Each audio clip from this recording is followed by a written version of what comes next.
आज बीबी खदीजा का भी जिक्र कर लेते हैं। 10 रमजान मुबारक आपका यौम विसाल भी है, तो उनका दिन भी करीब था। तो पहली कुरान की आयत कैसे नाजिल हुई, ये भी हमने बात सुनी। अब आओ बीबी खदीजा का क्या किरदार था, कैसी नबी पाक अलैहिस्सलाम को उन्होंने तसल्ली दी, क्या अर्ज करती हैं दिलजोई करते हुए, कल्ला वल्लाहि मा युखज़ीक अल्लाहु अबदा, या रसूल अल्लाह ऐसा हरगिज नहीं होगा, खुदा की कसम अल्लाह पाक आपको रुसवा ना फरमाएगा। खुदा की कसम खा लिया आपने, और उसके बाद अपनी इस कसम का रीजन बयान किया कि मैंने क्यों ये कह रही हूं मैं।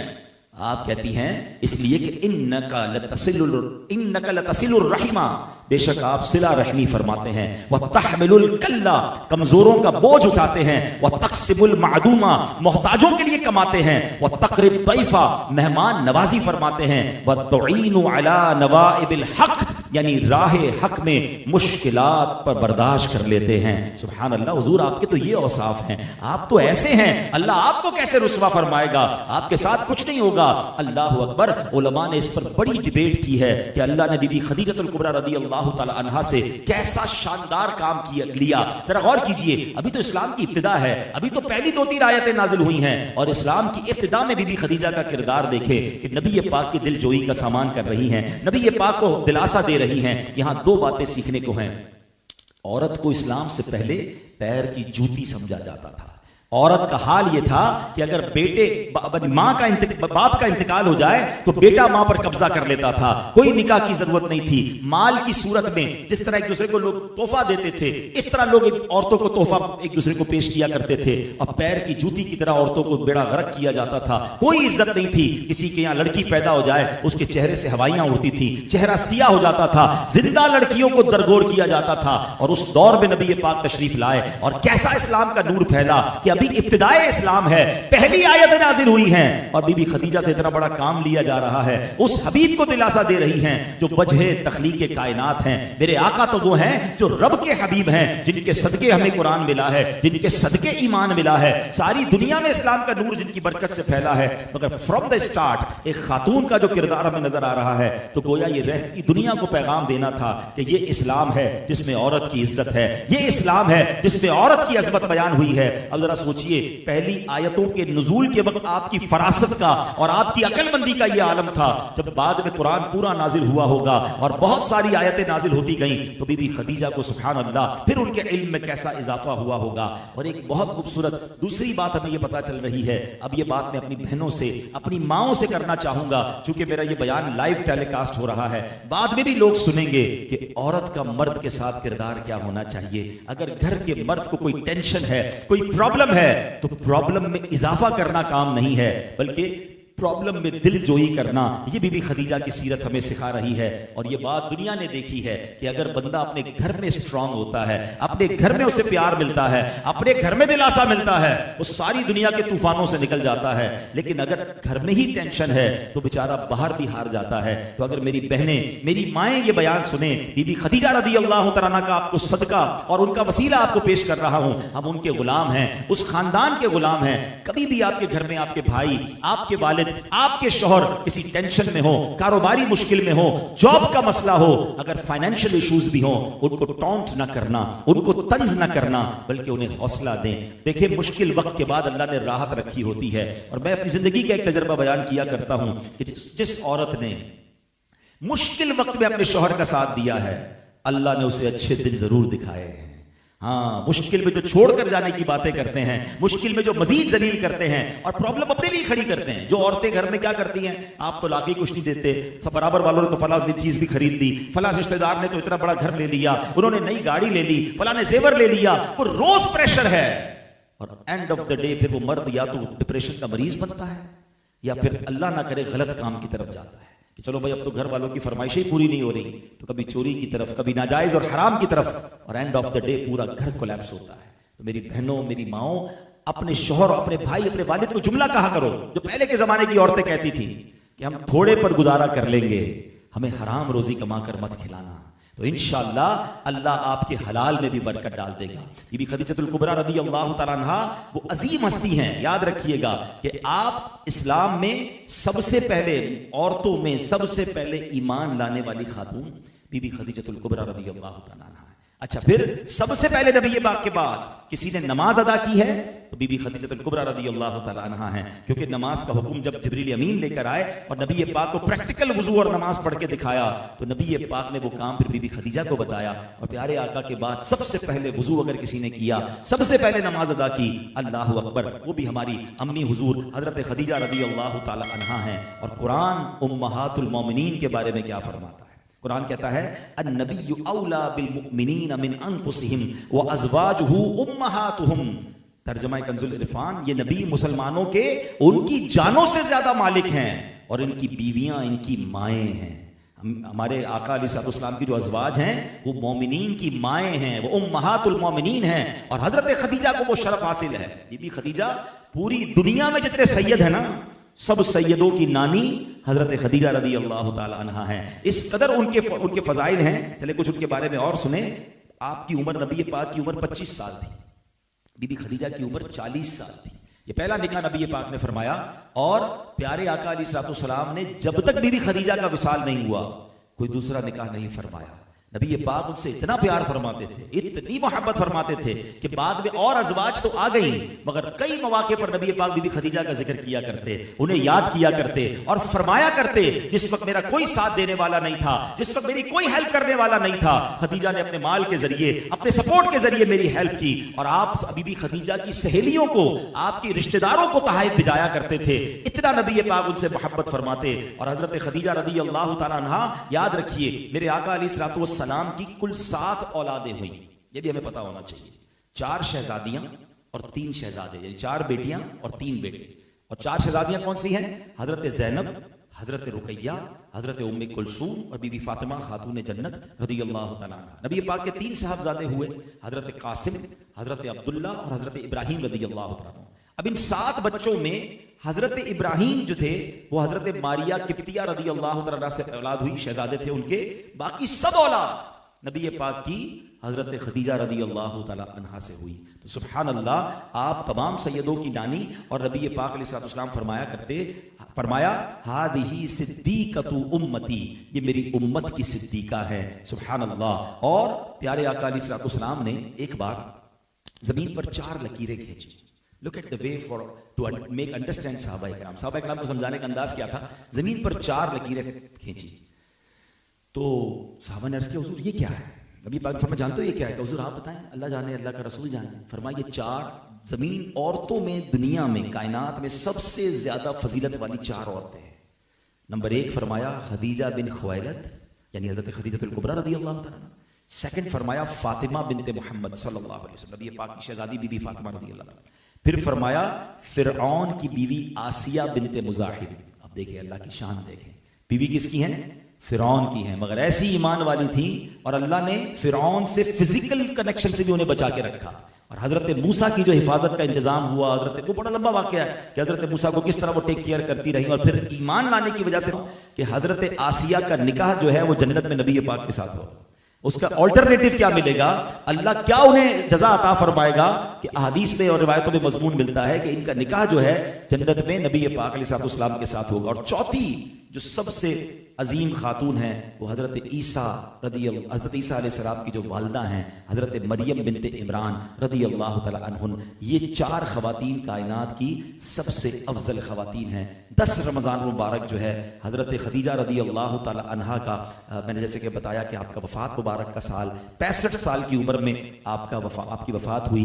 जन्नतुल माला, ये मक्के का अजीम कब्रिस्तान है जहाँ हमारी अम्मी हुजूर का मज़ार है। मक्के जाया करे तो जन्नतुल माला पर जाकर बीबी खदीजा रज़ियल्लाहु ताला को जरूर वहां दुआ किया करे, सलाम अर्ज किया करे। उम्मत पर बहुत बड़ा आपका एहसान है। और ये एक बार नहीं हुआ, प्यारे आका अलैहिस्सलाम को जितना सताया गया ना, आप खुद बताएं, ये तो स्टार्ट हुआ, उसके बाद जो अबू जहल ने किया, उसके बाद जो लोगों ने किया और वहां के कुफार ने किया, तो नबी पाक तो एवरीडे दुखी होते थे ना। जब बाहर जाते थे मुखालिफत थी, जब बाहर जाते थे सहाबा को कोई मार रहा होता था, जब बाहर जाते थे तो लोग तकलीफ पहुंचा रहे होते थे, जब घर आते थे ना तो ऑलवेज जो सपोर्टिव रोल अदा किया ना, जो दिलासा दिया, जो दिल जोई की, वो बीबी खदीजा रज़ियल्लाहु ताला अन्हा ने की। अल्लाह उनकी तुरबत पर करोड़ों रहमतों की बारिश नाजिल फरमाए और उनके फयूज़ व बरक़ात से हमें माला माल फरमाए। अब मैं अपने टॉपिक को एंड की तरफ लाते हुए, बातें तो बहुत सारी हैं लेकिन वक्त चूंकि काफी हो गया, अब जो नबी पाक के 4 औसाफ बयान हुए, this is actual my topic today, कि उन्होंने क्या कहा कि हुजूर अल्लाह आपको रुस्वा नहीं करेगा। आपके तो ये काम है। अब वो काम क्या है? अगर मैं और आप दुनिया और आखिरत में रुस्वाई से बचना चाहते हैं ना, तो अपनी रूटीन में, अपने हैबिट्स में, अपने कैरेक्टर में इन कामों को मुझे और आपने शामिल करना है, क्योंकि ये नबी पाक का खूबसूरत अंदाज था। बीबी खदीजा क्या कहती हैं? ऐसा हरगिज नहीं होगा कि अल्लाह आपको रुस्वा फरमाए। क्यों? कि बेशक आप तो सिला रहमी करने वाले हैं। सिला रहमी क्या है? रिश्तेदारों के साथ अच्छा सलूक, रिश्तेदारों का ख्याल रखना। क्या वाकई हम ऐसा करते हैं? ये अल्लाह को बड़ा पसंद है, याद रखिए। और आजकल तो रमजान शरीफ है ना, लोग तकसीम कर रहे हैं, गरीबों में बांट रहे हैं, वेरी गुड, ब्यूटीफुल। मगर क्या रिश्तेदारों को देख लिया आपने? एक रिवायत सुनाता हूं। फरमाया मेरे आका अलैहिस्सलाम ने, जिसका मजमून है, अल्लाह उस बंदे पर नजरे रहमत नहीं फरमाएगा जो गैरों को बांटता रहे, उसके अपने परेशान। पहले रिश्तेदारों का हक है। और एक रिवायत में आया, रिश्तेदारों को सदके का डबल सवाब है। एक सदके का सवाब है, एक सिला रहमी करने का सवाब है। अगर आप अपनी उम्र में बरकत चाहते हैं ना, बुरी मौत से बचना चाहते हैं, तो उसकी फजीलत में भी ये लिखा है कि रिश्तेदारों से अच्छा सलूक करें। और यकीन करें, रिश्तेदार रिश्तेदार ही होते हैं। हम दुनिया भर से दोस्तियां लगाए बैठे होते, रिश्तेदार परेशान होते, उनसे बिगाड़ी हुई है। चाचा से बात नहीं करेंगे, पुप्पी के घर नहीं जाएंगे, खाला से दुश्मनी चल रही है, कोई माँ बाप को तंग करके बैठा हुआ है, सारी दुनिया में उसके चर्चे हैं, यार बड़ा बाएखलाक है। वो उस बाएखलाक से रिश्तेदार पहले परेशान है। अब आप इसकी इंपॉर्टेंस इस बात से समझें कि अभी आपने शबे बारात हमने गुजारी, अब इंशाल्लाह रमजान में शबे कदर आएगी इंशाल्लाह। जितनी भी बख्शिश वाली रातें हैं ना, उनमें एक हदीस पाक में ये तो जरूर आता है कि लाखों करोड़ों बख्शे जाएंगे, मगर एक लिस्ट भी साथ आती है कि ये बदनसीब नहीं बख्शे जाएंगे, ये बड़े गुनाहगार नहीं बख्शे जाएंगे। आपको हर लिस्ट में रिश्तेदारी काटने वाला जरूर मिलेगा, कि रिश्तेदारी काटने वाला नहीं बख्शा जाए। छोटी छोटी बातों पे रिश्ते खत्म ना करो यार। कोई बात नहीं, कोई बात बुरी लग गई होगी आपको, कभी उसने कुछ कह दिया होगा, दावत में नहीं बुलाया होगा, गुस्से में होगा, मुंह से निकल गया होगा, आपको टेक केयर नहीं कर सका होगा, इग्नोर करे यार, वो भी इंसान है, मैं भी इंसान हूं, अल्लाह की रजा के लिए माफी मांग ले। अब आप कहेंगे यार मैं क्यों माफी मांगू, कसूर तो उसी का है। यही तो प्रॉब्लम है, वो कह रहा है कसूर आपका है, आप कह रहे हैं उसका है। वो हमारी बेमनी का एक जुमला है, जो नमी हो वो अल्लाह के गमी हो। आप झुक जाओ यार अल्लाह की रजा के लिए, चलो भाई खत्म करते हैं, माफ कर दो, अल्लाह की रजा के लिए दोस्ती कर लो। सिला रहमी करने वाले से अल्लाह भी राजी, उसकी हबीब भी राजी, तो मैं इस रजा की खातिर आपसे दोस्ती करना चाहता हूं। तो दिल बढ़ा करके रिश्ते मिलाएं। थोड़ी सी लाइफ है, दुश्मनियां पाल कर इग्नोरेंस के साथ जिंदगी क्यों गुजारते हैं? मोहब्बतें बांटें, प्यार दें। 5000 मेरे फेसबुक फ्रेंड हैं, और जरा रिश्तेदार नाराज हैं, भाई बहन से दोस्ती नहीं है, करीब वो आते नहीं है। अब बिलीव करें, अल्लाह ना करे किसी दिन बिस्तर पर पड़े ना बीमार होकर, तो बिस्तर के करीब भाई बहन ही होंगे तो आएंगे, ये सोशल मीडिया के फ्रेंड नजर भी नहीं आएंगे। हम उनके चक्कर में उनको खराब कर रहे हैं। तो सिला रहमी नबी पाक का अंदाज। फिर बीबी खदीजा क्या कहती हैं कि आप कमजोरों का बोझ उठाते हैं। हाय ये मेरे आका है, कमजोरों के मददगार हैं, यतीम मिस्कीन, वो लोग जिनको कोई ना पूछे उनके साथ हेल्प करना, उनको सपोर्ट करना, ये नबी पाक का तरीका। मगर आज जो हो रहा है हमारे सामने, कमजोर को तो कहते हैं जितना दबाना है दबा दो, क्या बिगाड़ लेगा, बसल के रख देंगे इसको, नौकर है हमारा, मुलाजिम है, रिश्तेदार गरीब है, इसकी क्या हैसियत है, अभी एक फोन करूंगा तो इसको उठा के ले जाएंगे। मेरे सामने कौन बात कर सकता है? मुलाजिम के वो बेचारा गरीब आदमी है, जो मुंह में आता है बोल देते हैं, उसको पता है गरीब जॉब तो छोड़ के जाएगा नहीं, उसको दोबारा नौकरी कहीं मिलेगी नहीं, वो गालियां सुनता रहता है सेठ की, बेचारा रात में रात को रोता भी होगा। ये अंदाज नहीं है। बेशक वो गरीब है, बेशक वो कमजोर है, मगर वो बंदा रब का है। मेरे और आप में कोई उसमें फर्क नहीं है। हाँ, एक हदीस सुनाता हूं, मेरे आका फरमाते हैं मन आज़ा मुस्लिमन, ट्राई टू अंडरस्टैंड। इस हदीस में कोई सेग्रीगेशन नहीं है कि किसी ने अपने मालदार मुसलमान को तकलीफ दी, या किसी ने पैसे वाले को तकलीफ दी, किसी ने ताकतवर को तकलीफ दी। नो, टोटल मन आज़ा मुस्लिमन, किसी भी मुसलमान को अगर किसी ने तकलीफ दी, actually I am going for translation, मन आज़ा मुस्लिमन, जिसने किसी मुसलमान को तकलीफ दी, फकत आज़नी, फकत आज़ानी, उसने मुझे तकलीफ दी। फिर आगे फरमाया जिसने मुझे तकलीफ दी वो ऐसा है जिससे उसने अल्लाह को तकलीफ दी। एक मुसलमान को तकलीफ देना बात किधर तक जा रही है? मगर हम समझते हैं मैं रोजे में था यार, मुंह से निकल गया, अभी हो रहा है, मुझे अंदाजा है। मैं भी 2-4 दिन पहले किसी बिल्डिंग में गया तो हम लिफ्ट पे नीचे उतर रहे थे, तो उसमें 2 साहब थे और वो असर के बाद का टाइम था और लिफ्ट में लगी हुई थी ना फर्स्ट क्लास।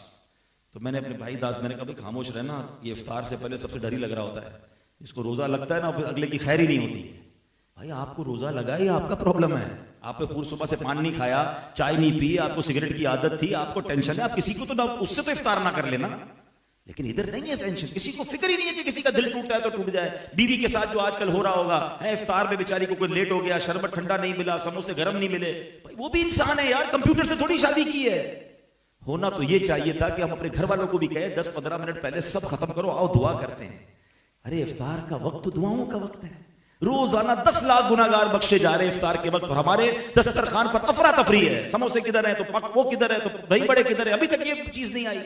अरे मांगने का टाइम है यार, फिर खा लेना थोड़ी देर बाद। इफ्तार पानी से भी हो जाएगा, दुआएं नहीं मिलेंगी इफ्तार वाली बात में। खुदा की कसम सारा साल याद करोगे कि यार इफ्तार की दुआ का क्या लुत्फ होता है। खाना पीना हमने रमजान को बना दिया है, तो नरमी लाएं अपने अंदर, माफी लाएं अपने अंदर, कमजोरों का साथ दें। मैंने कई बार बयान में जुमला कहा है, फिर कह देता हूं। पंजाब में गया था एक बार, तो एक जुमला सीख कर आया। वो पंजाबी लोग बड़ा प्यारा जुमला कहते हैं मजबूत आदमी से न डरो, माड़े आदमी से डरो। अब माड़ा कहते हैं कमजोर। मैंने कहा ये क्यों कह रहे हैं कमजोर से डरो, लोग तो मजबूत आदमी से डरते हैं, ताकतवर, गार्ड्स हो, सपोर्ट हो उसका। क्या कमाल का जवाब मिला। कहते हैं भाई मजबूत आदमी तो अपना बदला खुद ही ले लेगा, कमजोर तुमसे बदला तो नहीं ले सकेगा, मगर अल्लाह की बारगाह में हाथ उठा देगा। और फरियाद उधर जो है ना उसकी डायरेक्ट पहुंच जानी है। अल्लाह तो कमजोरों का साथ देते, तो दुनिया नहीं देती ना साथ, अल्लाह तो मजलूमों का साथ है ना, साथ देने वाला है। जालिम का तो बेड़ा गर्क हो जाएगा। तो मैं आपको चले मशवरा देता हूं, भाइयों वाला मशवरा देता हूं। कभी आपको अपनी लाइफ में ये महसूस होना यार चलते चलते गाड़ी डिस्टर्ब हो गई है, बिल्कुल ठीक सेहत थी, कोई प्रॉब्लम नहीं, अचानक बीमारियां होने लग गई यार, फैमिली में बड़ा प्यार था, अचानक झगड़े होने लग गए, कारोबार गोइंग वेरी गुड, यार बिजनेस में कुछ गड़बड़, लॉस होने लग गया है। तो मैं आपको मशवरा दूंगा, पहले चेक कर लो किसी का दिल तो नहीं दुखाया, किसी की हाय तो नहीं ले ली, क्योंकि जब हाय लगती है ना सब कुछ बर्बाद हो जाता है, चलता कुछ तबाह हो जाता है। प्लीज जिंदगी ऐसी गुजारो, हम दुआएं लेने वाले बने, हम हाय लेने वाले ना बने। और यही नबी पाक का अंदाज है कि आप कमजोरों का साथ देने वाले हैं। कभी किसी कमजोर का हाथ पकड़ लो यार, खड़ा कर दो उसको, सपोर्ट करो, किसी को जॉब पे लगा दें, किसी को कारोबार करवा दें, हैं, किसी को तकलीफ में उसके चेहरे पे मुस्कुराहट ले आए। अगर कह दिया ना, मेरी इन तमाम बातों में अगर किसी को याद आ रहा है तो इसमें शर्माना नहीं, माफी मांग लेना। अपने मुलाजिम से मांगनी पड़े तो मांग लेना, अपनी बीवी से मांगनी पड़े तो मांग लेना। किसी का भी दिल दुखाया है ना, अगर कोई प्रॉब्लम नहीं, इधर मांग लो, माफी तलाफी हो जाएगी। उधर मांगना, उधर नहीं होगी, उधर तो फिर नेकियां देनी पड़ेंगी ना, जालिम को तो फिर उसका हिसाब देना पड़ेगा। तो बड़ा दिल करके माफी मांगो। मुझे अच्छी तरह याद है, एक बार मेरा इसी तरह का एक बयान था, ऐसे बिजनेसमैन बैठे थे, तो एक मिल ओनर भी बैठे थे, माफी पर बात हुई, अल्लाह की रिजा के लिए माफी मांग लेनी चाहिए। उस मिल ओनर का मुझे दूसरे दिन या तीसरे दिन फोन आया, कहता है मैं बयान सुनकर गया, उस वक्त से मेरे दिमाग में चल रहा था, मैंने उसी दिन बयान वाले दिन ही शाम को अपने एक मैनेजर या अपने एक एम्प्लॉय को खूब सुनाई थी और सबके सामने सुनाई थी। अब मैं रात भर सोचता रहा कि यार मैंने उसका बहुत दिल दुखाया। मैं हिम्मत मेरी नहीं हो रही थी कि मैं डायरेक्टर ऑफ द कंपनी और मैं अपने एम्प्लॉय से माफी कैसे मांगू। बोला आपका बयान सुना, बस कंफ्यूज चलता रहा, सर पे बड़ा बोझ था। आज हिम्मत करके मैंने उसको बुलाया और मैंने उसके माफी मांगी उससे। कहते मेरे सर से बहुत बड़ा बोझ उतर गया, आपका बहुत शुक्रिया, मेरा ये मसला हल हो गया। अच्छा किया उन्होंने, हिम्मत की, तो मांग लेनी चाहिए। इंशाअल्लाह इससे आपको एक तो अल्लाह ने चाहा दिल में रूहानियत मिलेगी और आखिरत की तकलीफ से हम बच जाएंगे। नबी ये पाक का एक और कमाल क्या था, बीबी खदीजा फरमाती हैं मोहताजों के लिए कमाते हैं, आए यानी मोहताजों को हेल्प करने के लिए प्यारे आका अपना माल खर्च करते थे। यतीमों के बारे में नबी पाक के बड़े कमाल के फरमान है। आप फरमाते हैं जिसका मजमून है कि मैं और यतीम की किफालत करने वाले क़यामत के दिन इस तरह होंगे, जन्नत में नबी पाक अपने साथ ले जाएंगे, 2 उंगलियां मिलाकर फरमाया बेहतरीन दस्तरखान वो है कि जिस दस्तरखान पर यतीम होता है। बदतरीन लोग वो हैं या बदतरीन घर वो है जहां यतीम हो और उसके साथ बुरा सलूक किया जाता है। हदीस पाक में आता है जिसका मजमून है जो किसी यतीम के सर पर हाथ फेरे मोहब्बत और शफकत के साथ, सर पर जितने बाल है उतनी नेकियां मिलेंगी। हाथ फेरने पर इतना सवाब है तो खाना खिलाने पर, अच्छा कपड़े पहनाने पर, उसको टेक केयर करने पर कितना सवाब होगा। मैं आपको मशवरा देता हूं, आप यतीमों का कुछ ना कुछ पोर्शन अपने जिम्मे ले लीजिए। अल्हम्दुलिल्लाह हमारी दावत इस्लामी पूरा मदनी होम यतीम खाना बना रही है। आप ये सोचे ना मेरे 4 बच्चे हैं, 5 बच्चे हैं, 3 बच्चे हैं, 3 घर में पल रहे हैं, मैं 2 यतीमों का भी खर्चा उठा लेता हूँ। वो खाएंगे पिएंगे, इंशाल्लाह तालीम हासिल करेंगे, मुझे नेकियां मिलेंगी, ताकि ये फजीलत मुझे हासिल हो जाए। तो नबी पाक के प्यारे इस्लामी भाइयों ये अंदाज है। तो माह रमजान में एक्चुअली हमने अपने आप को प्यूरिफाई करना है। खाना पीना रोकना ही सिर्फ रोजा नहीं है। हदीस पाक का मजमून है कि जो बंदा जिसको रमजान गुनाहों से ना रोक सके उसके भूखा प्यासा रहने की अल्लाह को कोई जरूरत नहीं है। भूखे प्यासे तो हैं मगर सारे गलत काम चल रहे हैं। जैसे मैंने बयान के शुरू में कहा कि रमजान में गुनाह नहीं करना है, तो आंख का भी रोजा है, जबान का भी रोजा है, कान का भी रोजा है। हराम सुनना नहीं है, हराम बोलना नहीं है, हराम देखना नहीं है, हाथ से कोई हराम काम करना नहीं है, ये रोजा है ना। तो फिर इंशाल्लाह इसकी बरकतें मिलेंगी। तो ए मेरे प्यारे इस्लाम भाई, मुख्तसरन मैंने आज कुरान की पहली आयत किस सिनेरियो में नाजिल हुई, कल्बे मुस्तफ़ा को अल्लाह ने कैसी ताकत अता फरमाई, और वो अजीम खातून जिनका दिन अगले कुछ दिनों बाद आना है, उनका जिक्र खैर भी हुआ।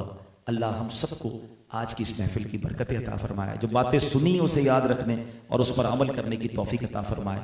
बयान के शुरू में मैंने एक बात कही थी कि मेरे आका रमज़ान में खूब सखावत फरमाते थे, तो आप भी अल्लाह की राह में खूब खर्च करें। ज़कात का टाइम आ गया तो पूरी दें, इसमें डंडी ना मारें।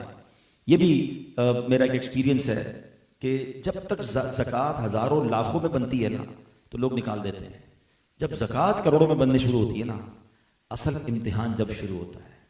तो मैं तो एक दुआ करता रहता हूँ, अगर आपको भी अच्छी लगे तो आमीन कह दें कि मेरे मौला मुझे वो माल मत देना जिसकी ज़कात मुझे भारी पड़े। जब माल वो दे मालिक के ज़कात दिल खोल कर खुश दिली के साथ अदा कर। You know what was happen with the कारून। कारून के साथ क्या हुआ था, उसका यही प्रॉब्लम था। कारून कितना मालदार था। आजकल रेस लगी हुई है ना, बिलियनर्स कौन है और टॉप 10 कौन है, तो फलां कैटेगरी में कौन आता है, तो फलां क्लास में कौन आता है। कारून की क्लास क्या थी, कुरान बताता है कि उसकी खजानों को नहीं, उसकी खजानों की चाबियां ऊंटों की पूरी जमात उठाती थी। एक रिवायत के मुताबिक 40 ऊंट चलते थे जिसमें खजाने की सिर्फ चाबियां होती थी। तो ट्राई टू अंडरस्टैंड माल कितना होगा, इतना पैसे वाला था। अच्छा, सिर्फ पैसे वाला नहीं था, कारून को तो बहुत सारी ब्लेसिंग्स हासिल थी। वो हजरत मूसा का कजन था, बड़ा ब्यूटीफुल चेहरा था उसका, उसको मुनव्वर कहते थे उस जमाने के लोग। तौरात का आलिम भी था। यानी अगर आज के दौर में हम किसी को सबसे ज्यादा कमाल वाला बंदा समझे कि यार एक आलिम भी हो, दीन भी सीखा हुआ हो, बेहतरीन फैमिली से भी हो, गुड लुकिंग भी हो और दुनिया का सबसे अमीर आदमी भी हो, तो सब मिल गया था ना उसको, और क्या चाहिए था उसे। मगर प्रॉब्लम क्या हुई, हजरत मूसा ने उसको ज़कात का हुक्म दिया, अल्लाह की तरफ से हुक्म आया था। अच्छा, उस जमाने में 2.5% ज़कात नहीं थी, 0.01% शायद बनेगी, 1000 पर एक। चार्टर अकाउंटेंट और ये अकाउंट्स वाले फाइनेंस वाले लोग तो ये हैं, लेकिन 1000 पर एक कितना बनेगा, 0.1%। 1% भी नहीं बना ना, 0.1%। मगर जब उसने 0.1% को कैलकुलेट किया तो वो भी उस जमाने के अरबों रुपए बनते थे। उसने ज़कात का इनकार किया, हजरत मूसा से लड़ाई की, और एंड ऑफ द डे क्या हुआ, अपने खजाने के साथ जमीन में गर्क कर दिया। कुरान का वाकया है ना। प्रॉब्लम यही है कि जब बंदा ज्यादा मालदार होता है ना और ज़कात उसकी करोड़ों में बनने लगती है तो बंदा फिर रास्ते ढूंढता है, यार ईदा से बचाएगी नू, ईदा से अज्ञावा से करेगी नू, इतना तो न था हूं यार, थोड़े भी चल जाएंगे। अब उसके दिल में ये वसवसे आना शुरू हो जाते हैं। खुदा के वास्ते ज़कात माल का मैल है।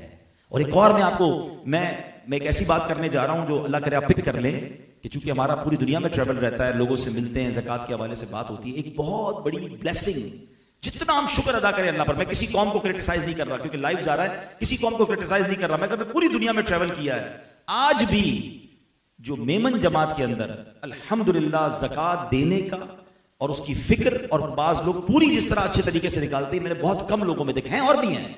मगर तो मुझे प्रॉब्लम नजर आ रहा है ना कि ये ब्लेसिंग क्यों मिली मुझे और आपको। हमारे माँ बाप ने हमारी तरबियत की, मगर हम आगे क्या कर रहे हैं, हम ये काम अपने बच्चों के साथ नहीं कर रहे। अब हम किसी से बात करते हैं ना, भाई चैरिटी आप कहां करते हैं, तो बोला मुझे क्या पता, अब्बू करते हैं। हमारे दादा को पता है, दादा हुजूर ने सारी चैरिटी, सारे दीन के काम अपने हाथ में रखे हैं, बच्चे को सिखाया ही नहीं। वो घूम रहे हैं, फिर रहे हैं, बिजनेस कर रहे हैं। भाई आपने दुनिया से जाना है, आपके जाने के बाद बेटे को पता ही नहीं होगा ज़कात कैसे निकालनी है, ज़कात देनी किधर है। अच्छा, इतनी ज़कात बनती है तो क्यों दूं भाई। नहीं, ये काम अपने बच्चे के हाथ से करवाएं। ये हक है माँ बाप का, औलाद का हक है माँ बाप पर कि बाप उसे सखावत सिखाए। ये आपके जाने के बाद लेगेसी रहेगी आपकी। आज मैं और आप अगर अल्लाह की राह में खर्च कर रहे हैं तो हमारे माँ बाप ने सिखाया था। हम अपने बच्चों को इन कामों से दूर न रखें और ज़कात बताएं उनको कि बेटा करोड़ बने या अरबों बने, खुश दिली से देना, टेंशन मत लेना। भाई अगर किसी की करोड़ों में ज़कात है तो अल्लाह ने अरबों दिए हैं ना, तो खर्च करें, ज़कात भी खर्च करें, उसके बाद और भी अल्लाह की राह में खर्च करें, तो इंशाअल्लाह अल्लाह करीम माल में बढ़ाने वाला है। तो जैसे मैंने कहा रिश्तेदारों में दें, गरीबों में दें। उसके बाद मेरी गुजारिश है कि आशिकान रसूल की एक अजीम और शान तहरीक, जिसका पैगाम 150 से ज़्यादा मुल्कों में पहुंच चुका है, हमारे 16,000 से ज़्यादा मदरसे हैं। मैं बच्चों की, स्टूडेंट्स की बात नहीं कर रहा हूँ, ब्रांचेस की बात कर रहा हूँ। मोर देन 16,000 मदरसे हैं जिसमें 5 लाख से ज़्यादा बच्चे और बच्चियाँ बगैर फीस के कुरान पाक पढ़ रहे हैं, दरस निज़ामी कर रहे हैं। और इसका रिजल्ट क्या हुआ है कि अब तक 5 लाख से ज़्यादा हाफिज़ कुरान या नाजरा पढ़ने वाले या उलमा बन चुके हैं। ये तो सिर्फ एक डिपार्टमेंट हुआ ना, फिर अल्हम्दुलिल्लाह हम स्कूल बना रहे हैं, कॉलेजेस बना रहे हैं, मसाजिद बना रहे हैं, वेलफेयर के काम देखें तो माजूर बच्चों के सेंटर चल रहे हैं जनाब। जब भी जरूरत पड़ती है वतन को तो अल्हम्दुलिल्लाह वहां आपको दावत इस्लामी वाले नजर आएंगे। इस वक्त गजा में काम हो रहा है, तुर्की में काम हो रहा है, तो कौन सा ऐसा शोबा है जो दावत इस्लामी उसमें काम नहीं कर रही है? तो मेरी गुजारिश है कि अपनी ज़कात, अपने डोनेशन में दावत इस्लामी का हिस्सा भी ज़रूर रखें। अल्लाह करीम आज के दिन की बरकत अता फरमाए। बिलखुसूस अशफाक भाई को मुबारकबाद पेश करूंगा, हर साल बड़ी मोहब्बत से महफिल से जाते हैं। अल्लाह इस महफिल को इनके नेक मकासद में कामयाबी का जरिया बनाए। आमीन बिजाहि नबी अमीन सल्लल्लाहु अलैहि वसल्लम।